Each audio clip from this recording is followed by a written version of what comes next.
This video is going to be another stock market analysis video, and here are the 10 stocks na pag-usapan ko sa video na to. So before we talk about the individual stocks, punta muna tayo sa PSEI para sa overall market conditions. So the PSEI made a move higher compared sa previous closing day. This past week kasi nakapag-close siya above 6,000. So specifically around 6,022.24 na price area. And earlier today, it was able to open sa 6,052. So may slight jump up siya, no? And going as high as 6,110. But unfortunately, nagkaroon nga ng bentahan, and the reason for that is because nag-resist yung MA100 sa pagtaas pa ng PSEI. So, if you've watched yung mga previous stock market analysis videos ko, I specifically mentioned there na mas prefer ko na mag-consolidate muna yung PSEI inside this box, no? Itong pattern na ginawa ko dito. And the reason for that is because kung dediretso lang siya ng pagtaas at magiging premature yung pagtaas niya papunta sa 6-1 levels, I was expecting na magkakaroon ng bentahan kasi malapit siya sa MA100, no? So, that probably means na nagkaroon lang ng correction sa PSEI, no? Sa karamihan ng mga stocks. So, that probably means nag-overextend yung move nila tapos nagkaroon ng buyer's exhaustion, no? So, that's why nag-lock in ang mga profits yung mga market participants na may holdings sa mga blue chips or mga first liners. So, ayan, kitang-kita natin na bentahan siya near the MA100. So, fortunately, nagkaroon ng bentahan pero hindi naman siya pumunta pabalik dun sa trend line or even lower, no? So, somehow ginagawa pa rin niya itong box na to. So, I think this is somehow okay pa naman sa nangyari, no? Nagkaroon lang ng resist dito. As long as hindi siya bababa, I think in good condition pa rin yung PSEI sa ngayon. But of course, I want to see na bumelo muna siya, no? Mag-create muna siya ng box, maglaro lang siya sa area or sa level na to, and then saka na siya mag-breakout, no? Kapag may na-create na siya na base dito, which I think will help the PSEI to move higher pag nakabuelo muna siya. So, the first stock na i-review ko, so that's DigiPlus. So for DigiPlus, the last time that I reviewed this stock around second week of November pa, no? So November 14, and I was able to plot the key levels for Plus sa area na to. And gaya nga ng sabi ko, no, I'm expecting that Plus might just move inside a consolidation. So yun nga yung nangyari several weeks, no, after the stock market analysis video. And sabi ko nga doon, at this point, yung Plus can only go in two directions, no? Either it can make a breakout sa labas ng box or it can make a breakdown. So, nung November 25, nagtry nga siyang lumabas doon sa box. Unfortunately, nagkaroon ng fake out, no? Hindi talaga niya kaya na lagpasan yung price area na yon. Pero, andun pa rin siya sa loob ng box na ginagawa niya. And hindi pa naman siya lumalabas going lower, no? So, I think the deciding factor here sa Plus is if magkaroon ng malakas na rally sa market, it's possible na maging tailwind niya yun, no? Para matulak siya palabas ng box na to. Kasi kung hihina pa yung PSEI, and since Plus is part of the index, pwedeng mahila siya pababa, tapos yun yung mag-cause ng breakdown niya, no? Para i-revisit itong S1 na support area. So, ang gagawin ko lang na adjustment sa key levels ng Plus, so mas lalakyan ko yung box, and I'm going to include this level, yung 28.30 as the next resistance for the range high, no? So, we can actually treat itong 26.35 na level hanggang dito sa range high as the possible range resistance for this stock. So, ibig sabihin, it's a possibility na mag-breakout siya pag lumakas yung market or mag-breakdown kapag humina. So, let's see in the coming days or weeks, no, for the remainder of the year kung anong gagawin ng Plus. So, next up, DMC. So for DMCI Holdings, the last time that I talked about the stock more than 3 weeks ago pa. So mag-iisang buwan na rin, no, next week. So November 7. And during this period nga, yung na-plot ko na support niya is the bottom of the range here sa S1 around 10 na price area. And I was anticipating na pwedeng magstay pa rin siya dito sa sobrang laking consolidation na box na ginagawa niya, no? So, after a few days, no, the following week, nagkaroon ng breakdown dun sa S1 support. So, probably because of yung galaw din ng market, no? Medyo humina overall. But fortunately, nakapag-recover siya. So, ibig sabihin, nag-act pa rin talaga as support itong S1 level. And pumasok ulit siya sa loob ng box and andito pa rin siya sa consolidation na ginagawa niya, no? So, wala akong babaguhin in terms sa mga resistance ng DMC. And I'm just going to extend this box na lalakyan ko siya. So, I'm going to include itong area na to sa 9.86 sa box already, no? Tapos, tatanggalin ko tong isang support niya dyan. So, I'm going to treat this as the S1 support ngayon. Yung 10 price level tapos yung bottom ng range sa 9.86, no? And of course, just below that is the S2 support. So, na-plot ko kasi yan kasi meron siyang major support area dito sa level na to kasi meron siyang previous range nung 2023 pa, no? So, I think this level is already a good support for DMC. So, makapal-kapal na support to, no? From 10 up to 9.70. So, of course, hindi magiging okay pag nabutas tong S2. Kasi mataas ang chance na puntahan niya yung level ng S3 niya which is around 9 na price level na. So for DMC, ang pinaka-importanting magawa nito is makapunta siya sa price area na 11, no? Because that would mean nalalagpasan niya na yung makapal niya na resistance dito sa R1 and R2 and it will be above all the moving averages which could propel the stock to go into a short-term uptrend. Pero sa ngayon, overall, talagang sideways pa talaga yung galaw ng DMC and it would be interesting na makita kung ano yung posible niyang gawin pag lumakas yung market overall kasi pwede siyang madamay of course sa rally na yun. So next stock, JGS.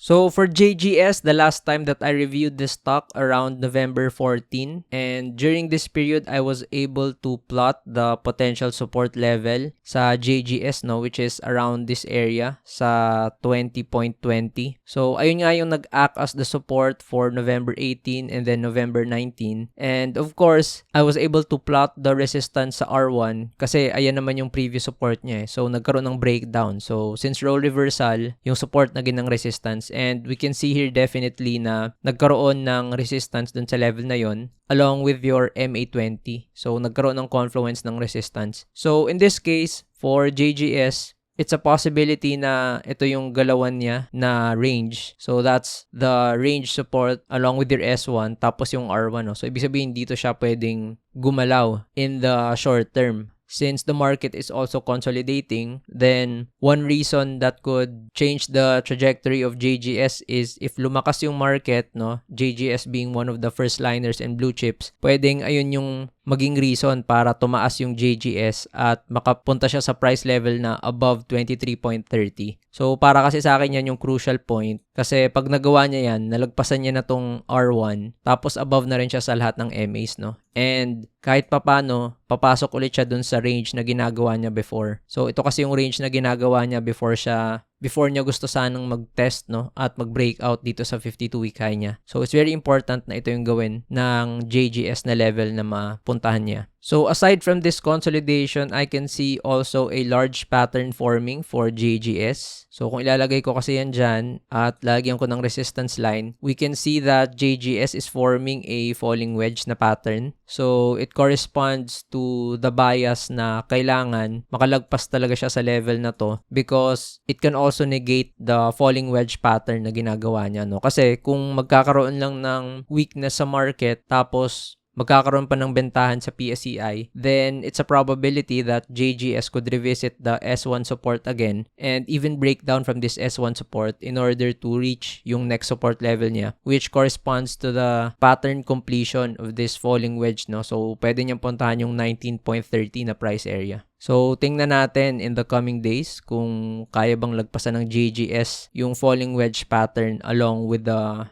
consolidation box that it's forming. So, next stock, HVN. So, for HVN, if you're not aware kung ano yung nangyari for the past couple of days sa stock na to, So, nagkaroon kasi ng negative catalyst, no, sa karamihan ng mga companies ni Manny Villar na listed sa PSE. So, hindi lang HVN yung damay dito sa galaw na to, no, pati yung PREIT, VREIT, no, VLL, All Day, so lahat talaga. So, itong HVN kasi or Heaven, no, ito yung pinaka mataas na market capitalization in terms sa holdings niya. And syempre, isa to sa mga nagkaroon ng grabe na mga sell down, no? So, syempre, nung lumabas yung balita, dire-diretso lang yung pagbaba niya. So, it has been dropping by more than 75, no? Even reaching up to negative 80% levels. Tapos, somehow, nagkaroon siya ng recovery na sobrang unlikely na nangyari because it's a V recovery tapos sobrang bilis pa, no? So, essentially, napuntahan niya ulit yung levels nung first day nung breakdown. So, ito kasi siya yung first level ng breakdown. Tapos, andito na naman siya sa 1,720. So, what this tells me definitely is that the stock is sentiment driven, no? So, nagkaroon ng bad news kaya nagkaroon siya ng bentahan. Tapos, probably some traders out there or investors wanted to buy back the stock kasi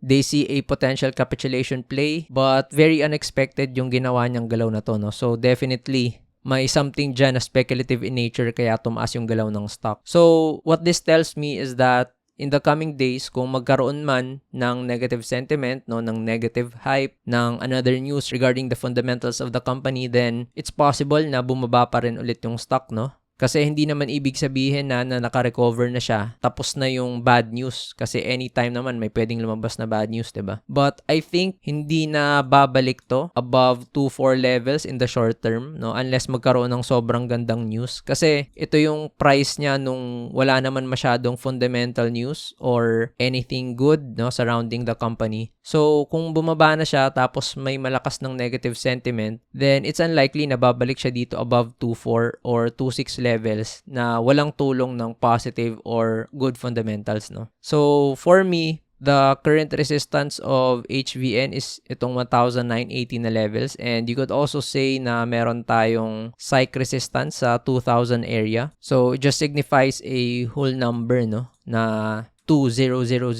So, previous support kasi yan, tapos I can consider this already as the resistance. Tapos yung current support niya, so I can assume na around 1,636 yung next na possible support niya. So, andun din kasi yung MA20, no? Tapos, ito yung huling momentum candle na ginawa niya. So, it's a possibility na gumalaw yung HVN sa level na to kung wala masyadong sentiment na lalabas, kung walang positive sentiment or walang negative sentiment, no? So, it can move around this area lang. So, what happens if magkaroon ng breakdown sa S1, then nakita naman natin itong galaw na to na kayang-kaya niyang puntahan in a span of a few days. So, I think the next support for this stock is itong level na to. So, there's a gap. So, it's a probability na gap fill yung mangyari, no? So, that's why I'm creating this as the S2 support. So, ibig sabihin, malalim pa. So, I think ayun lang yung inaantay nito. Kung may lalabas ba dyan na sentiment, kung negative man or positive, para tulakan siya pataas, kung kakayanin bumalik sa previous levels, or negative sentiment para mag-breakdown siya sa S1 at i-revisit yung S2 support niya. So, next up, Robinsons Retail. So, for Robinsons Retail, the last time I talked about this stock, November 14, and somehow nag-retain naman yung support level niya around 31.90, 32 price area. So, nagkaroon lang ng overshoot ng onte, no? Pero bumalik rin naman siya. And as expected, since the R1 and R2 was the strong support level niya before, it has been acting as the resistance for about 2 trading days already. So, nung Friday, trinay niyang puntahan yung level na yon tapos ma-overcome pero hindi niya magawa. And then, earlier today, ganun din. But somehow, okay na rin naman na sinunod niya yung kalahati ng bias, no, na tumaas na yung stock. Kasi kung hindi pa siya tataas, may chance na i-revisit niya yung S2 support na possible psych support niya sa 30, no. So, it's good na although nasa space siya in between ng S1 and R1, R1, at least andun siya sa higher part ng range. Pero it looks like ito yung gagawin na move ng RRHI in the short term until siguro magkaroon ng positive news or sentiment para matulungan siyang mag-breakout sa R1 tapos yung R2 naman yung i-test niya, no? Pero mukhang mahirap kasi nakaabang na kaagad yung MA100, so may possible confluence ng resistance. Kung negative sentiment naman tapos mabutas yung S1, then it's not surprising to see if maabot niya yung 30 price area. Kasi if I'm not mistaken, yung all-time low ng stock na to is itong levels na, no? I think wala na siyang major support level in terms of structure. That's why 30 na yung possible next na psych support. So before we talk about the next stock sa video na to, so I just checked the live count for the number of subscribers sa channel na to. So as of December 1, sa recording ng video na to, the current subscriber count of the channel is 1,430. So I just want to say thank you sa mga viewers ko na naging subscribers that keep on supporting the channel and watching the videos. So, if you're new to this channel and you're finding a lot of value sa mga stock market analysis and other videos, and if you're learning a lot from watching the videos, don't forget to like this video and subscribe to this channel because my current goal is for this channel to reach at least 2,000 subscribers by the end of the year. So, balik na tayo sa stock market analysis video and let's go to the next stock. So, for the next stock, that's LC. So for Lepanto Mining, the last time that I talked about this stock, October 22. So that's more than a month already. And during this period, I was able to plot yung mga support levels niya, no? So S1 and S2 around this area. So range support dapat siya kasi makapal-kapal na support. So it made a breakdown sa S2 and then it went above again those levels pero hindi niya nakayanan. So, syempre, since role reversal yan, naging ng resistance itong levels na to. And then, nagkaroon ulit ng bentahan, but it didn't move lower because dito siya nakahanap ng support sa S3 level, no? So, ngayon, the stock made a gap up compared sa Friday closing pero hindi niya nalagpasan. So, as expected, resistance level na yan. So, in this case, I'm going to convert this level as R1 and yung previous na S1 support, syempre gagawin ko na tong R2 and this level here, I'm going to plot as S1. So, that means yung R1 levels, gagawin ko na tong R3 and yung other levels, i-adjust ko na rin. So, for Lepanto, it looks like it's creating a descending triangle if we treat this level as a possible swing high already. So, if I assume na bumaba yung price dito, no, it's creating a descending triangle. So, that means in terms of the chart pattern target, if I plot the support up to the peak,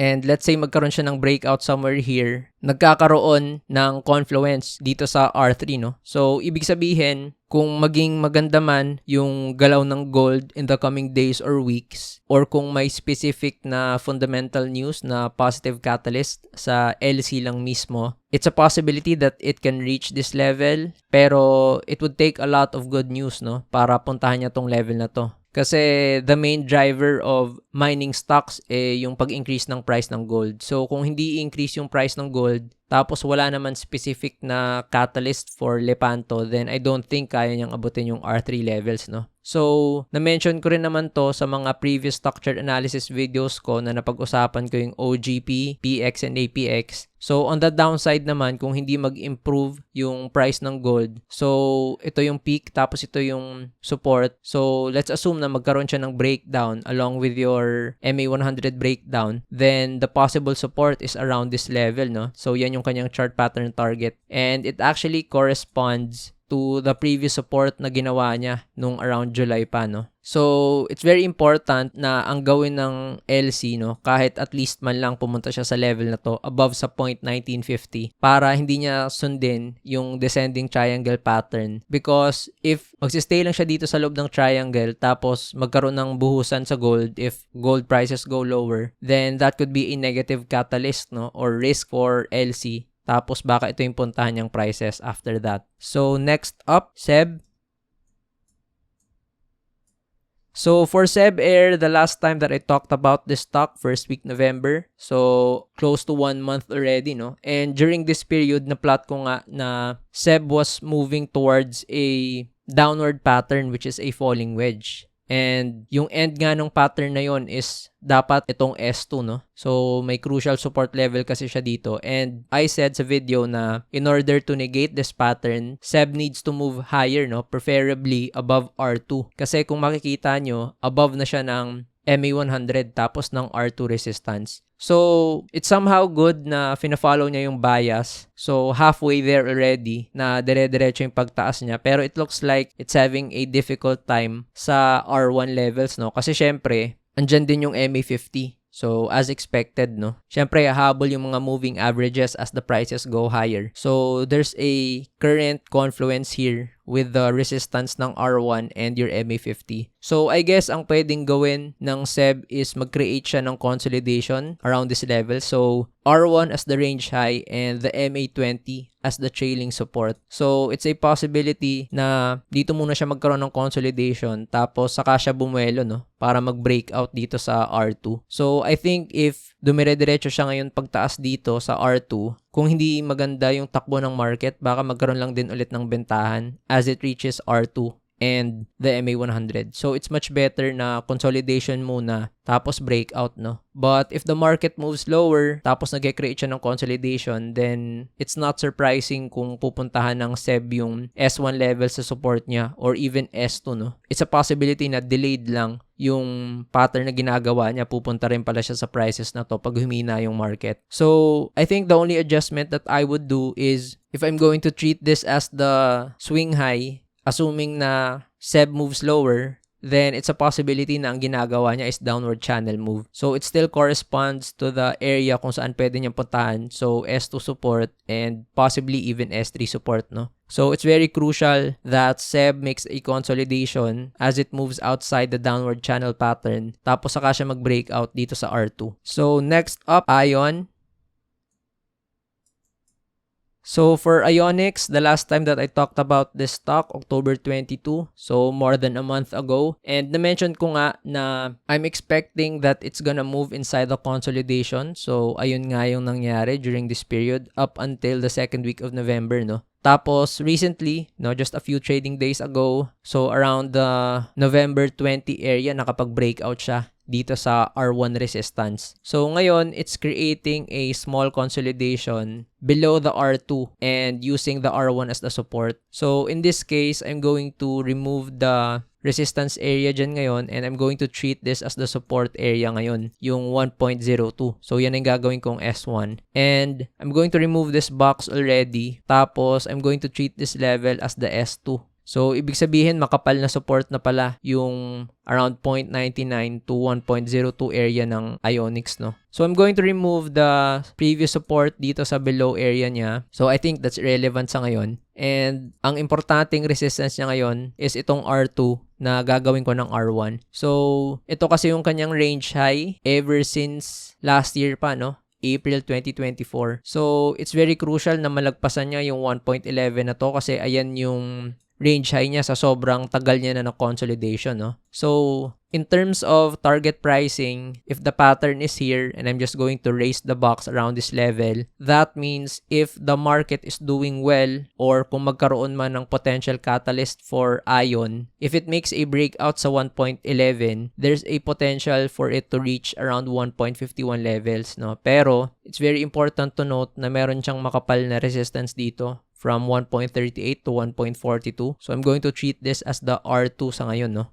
But I'm not so sure if magkakaroon ng magandang catalyst to kasi kung may magandang catalyst to, dapat gumalaw na to matagal na. So, I'm not sure if you're aware but IMI, which is also an electronics company or corporation, gumalaw na ng sobrang taas, no, in the past few weeks. So, if it's a sector thing, then dapat gumalaw na yung Ionix nun pa, no? So, that tells me that the move that IMI is making is more of a company-specific catalyst. So, what I think should happen, yung Ionix dapat magkaroon to ng positive fundamentals or positive na catalyst, no, para matulak above 1.11. But it would definitely be interesting to see kung kaya niya mag-breakout sa 1.11 tapos ma-hold niya yung levels na yan. So, next up, CLI. So, for CLI, I can see that it's moving towards a downward pattern. So, pwede nating tingnan looking at this area here and plotting the downward channel. So, ito siya. So, ibig sabihin, CLI is moving towards this pattern, no? Tapos, nagkaroon lang ng overshoot nung around November 11, tapos November 12. Pero, buti naman at nabawi niya. So, this means that the stock has been moving towards a short-term and medium-term downtrend, no? And possibly even towards a long-term downtrend already since nag-resist yung MA100 around August, no? So, more than 3 months na siyang pababa. So, ibig sabihin talaga in all the moving averages, downward yung bias na perspective talaga sa kanya. So, sa ngayon, the current support of the stock, yung immediate support niya, syempre yung downward channel pa rin. Pero if you're going to look at the structure, we could use this level, yung 2.15, kasi ayan naman yung naging swing low niya eh. So, let's look towards the left kung ano pa yung pwedeng support. So, this area, I can see na possible support, yung 2.02. And the reason for that, probably may psych support tayo sa exact price level na to, no? So, sa resistance naman, I'm seeing that this level could act as a resistance, 2.39. So, meron kasing swing high dyan. So, ito yung R1. And the possible R2 for this stock, 2.60. Pero much like the support na naging immediate support level niya is yung downward channel, kung malagpasan man niya tong R1, the upper resistance line of this channel can also serve as the next resistance na immediate, no? So, before it reaches the R2 level sa 260, kailangan muna niyang malagpasan yung R1 tapos itong upper resistance line, no? So, kung hindi kayang gawin ng CLI yan, it's a possibility na magkaroon lang siya ng consolidation between S1 to R1 or it can possibly even move lower, no? Kung mabutas niya yung S1 na price area. So, next up, CDC.